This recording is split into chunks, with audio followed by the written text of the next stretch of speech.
The flag of Washington's District of Columbia has 3 red stars, one for each city-state in the 3-city empire.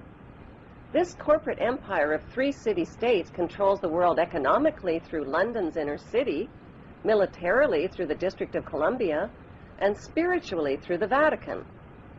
The Constitution for the District of Columbia operates under a tyrannical Roman law known as Lex Fori, which bears no resemblance to the U.S. Constitution. When Congress passed the Act of 1871, it created a separate corporate government for the District of Columbia.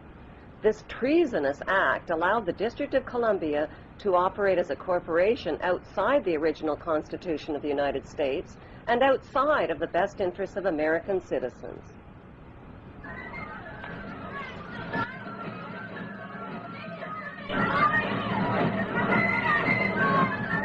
A sobering study of the signed treaties and charters between Britain and the United States exposes a shocking truth. The United States has always been, and still is, a British Crown colony. King James I was famous not for just changing the Bible into the King James Version, but for signing the first Charter of Virginia in 1606. That charter granted America's British forefathers a license to settle and colonize America.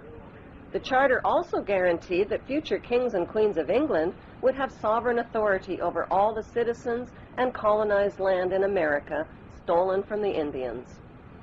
After America declared its independence from Great Britain, the Treaty of 1783 was signed.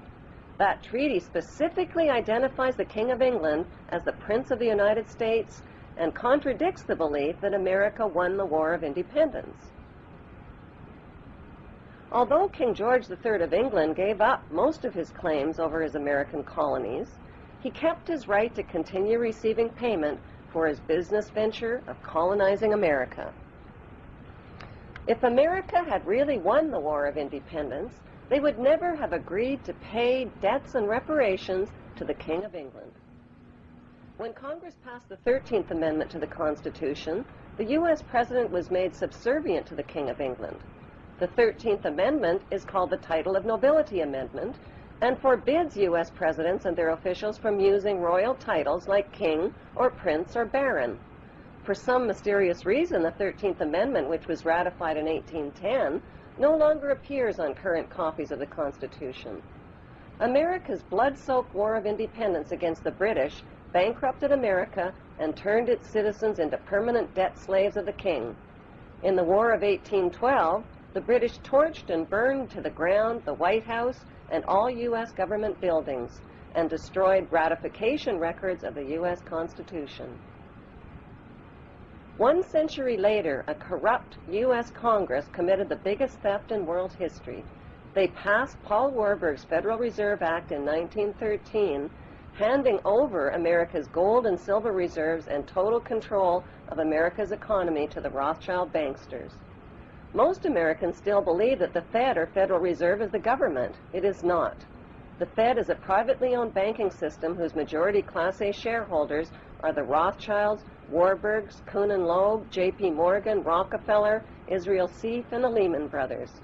This private banking cartel is the Fed and is never audited and never pays taxes. They print and design America's money, which displays their symbols of an Egyptian pyramid, a Masonic all-seeing eye, and the words, "In God we trust." Who exactly is the God they trust? They also collect American taxpayers' money through the IRS. Then they loan it back again with interest to pay for roads, bridges, and other public works.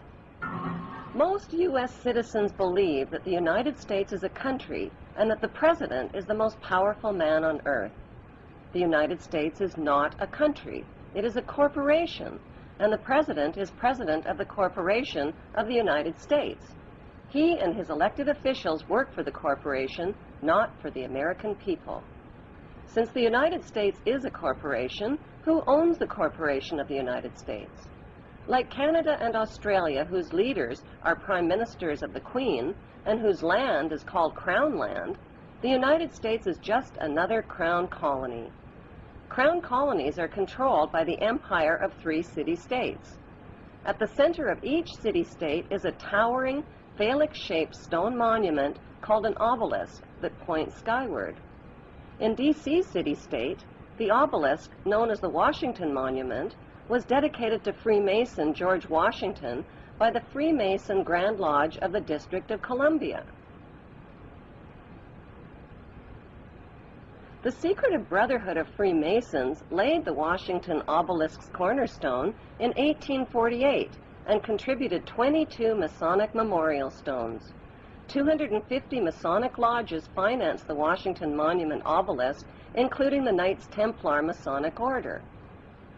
At the heart of London city-state is a 187-ton, 69-foot-tall Egyptian obelisk called Cleopatra's Needle. It was transported from Egypt and erected on the banks of the River Thames. In Vatican City, another Egyptian obelisk towers high above St. Peter's Square.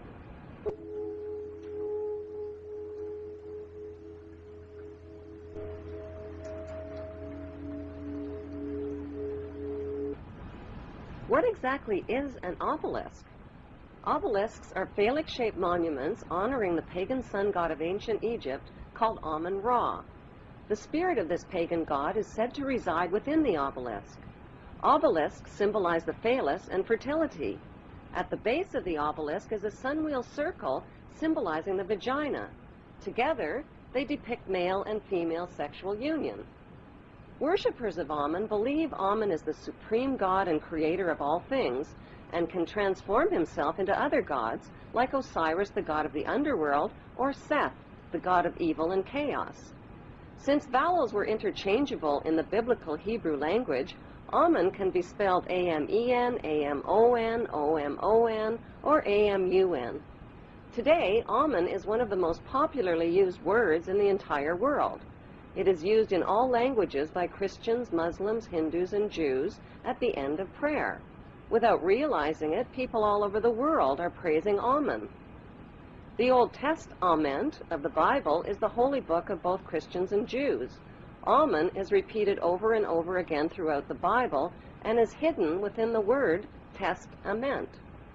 The word Amun literally means the hidden one. Many are fooled into believing that Amun means so be it or truly, but in Kings 1 verse 36 of the Old Testament, Amun is identified as the Lord God of my Lord.